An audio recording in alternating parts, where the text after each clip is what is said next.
Metre கட்டணத்தை உயர்த்தாதால் தமிழக அரசுக்கு எதிராக ஆட்டோ ஓட்டுநர்கள் போர்க்கொடி உயர்த்தியுள்ளனர். தமிழகத்தில் ஆட்டோ கட்டணம் உயர்த்தப்பட்டு 15 ஆண்டுகளுக்கு மேலாகிறது. புதிய கட்டணம் தொடர்பாக கடந்த 2013ஆம் ஆண்டு அரசு பேச்சுவார்த்தை நடத்தியது. பொதுமக்கள், தொழிற்சங்கங்களிடையே கலந்தாய்வு கூட்டத்தையும் நடத்தியது.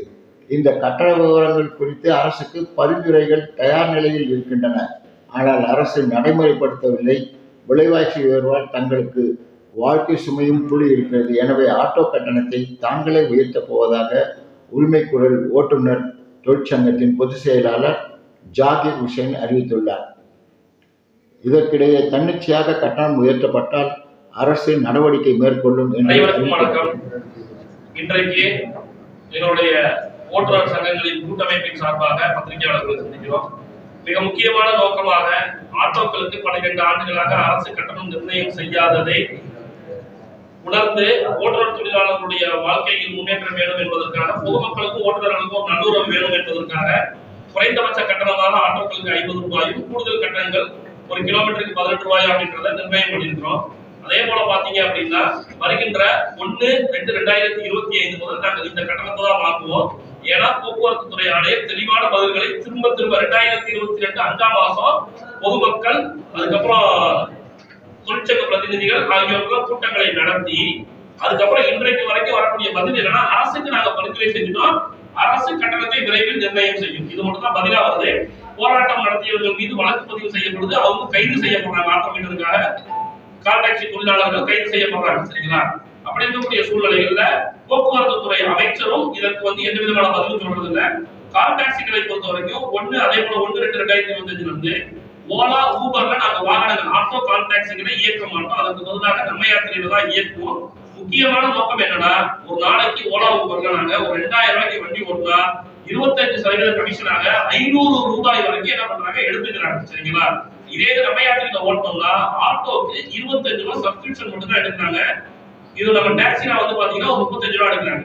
இதே கால் டாக்ஸி பாத்தீங்கன்னா நம்ம யாத்திரை 45 ரூபாய் எடுக்கிறாங்க, டாக்ஸினா 75 ரூபாய் எடுக்கிறாங்க. சின்ன வித்தியாசம் தான். இதே 2000 ரூபாய்க்கு ஓட்டினாலும் அது இவ்வளவுதான் போகுது. ஆனா இந்த ஓலா, ஊபர் நிறுவனங்கள் இவ்வளவு கட்டணங்கள் எடுத்துக்கிறதுனால எங்களால வாழ்வாதாரத்தை நடத்த முடியல. வாடிக்கையாளர்கள் கேட்டு பெற வேண்டிய சூழ்நிலைகள் வந்திருக்கும்.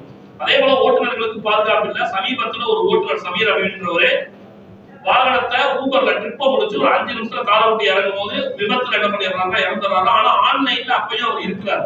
ஆன்லைன்ல தான் இருக்கிறார். இருந்தும் அந்த 5 லட்சம் ரூபாய் இன்சூரன்ஸை தர முடியாதுன்றாங்க. அவருக்கு இது வரைக்கும் பாதுகாப்பு, ஓட்டுநருக்கு உயிர் பாதுகாப்புகள் எங்கள்கிட்ட ஓலா, ஊபருக்கு இல்ல. இது எல்லாமே எங்களுக்கு நம்ம யாத்திரை நிறுவனத்துல கிடைக்குது, டாக்ஸினால கிடைக்குது. அதனால ஓட்டுநர்களாகிய நாங்கள் பொதுமக்களுக்கு சிறந்த சேவையை வழங்குவதற்கு ஒரு அடிப்படை கட்டணங்களை வைத்து அதிகப்படியான இந்த ஸ்பீட் சார்ஜஸ் அப்படின்னு சொல்லக்கூடிய வித்தியாசம் இருந்ததுன்னா குறைந்தபட்சமாக ஒரு கூடுதல் கட்டணங்கள், டிராபிக் இதெல்லாம் கணக்கு பண்ணி வாங்கணுமே தவிர அதிகப்படியான மக்களுக்கு பாடம் கொடுக்க கூடாது. அதே போல கமிஷன் அப்படின்றது இல்லைன்னாலே ஓட்டுநர்கள் ஒழுங்கா வாடிக்கையாளர்களுக்கு சேவை செய்ய முடியும் அப்படின்ற இந்த 2 விஷயங்களையும் மிக முக்கியமாக கருத்தில் கொண்டு, அதே போல போக்குவரத்து துறை அமைச்சர், சரிங்களா, இந்த விஷயங்கள் அக்ரிகேட்டரும் போக்குவரத்து துறை ஆணையர் அனுப்பிட்டார், அரசுக்கு அனுப்பிட்டார். அப்ப அரசு அதை உடனடியாக நடைமுறைப்படுத்தணும்.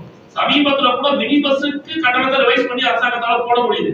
ஆனா ஆட்டோக்களுக்கான கட்டணத்தை அரசாங்கத்தால நிர்ணயம் செய்ய முடியல. உயர்நீதிமன்றமும் அது சொல்லிடுச்சு. இவங்களுக்கு அதுல என்ன பிரச்சனை அப்படின்றது சொல்ல மாட்டேங்கிறாங்க.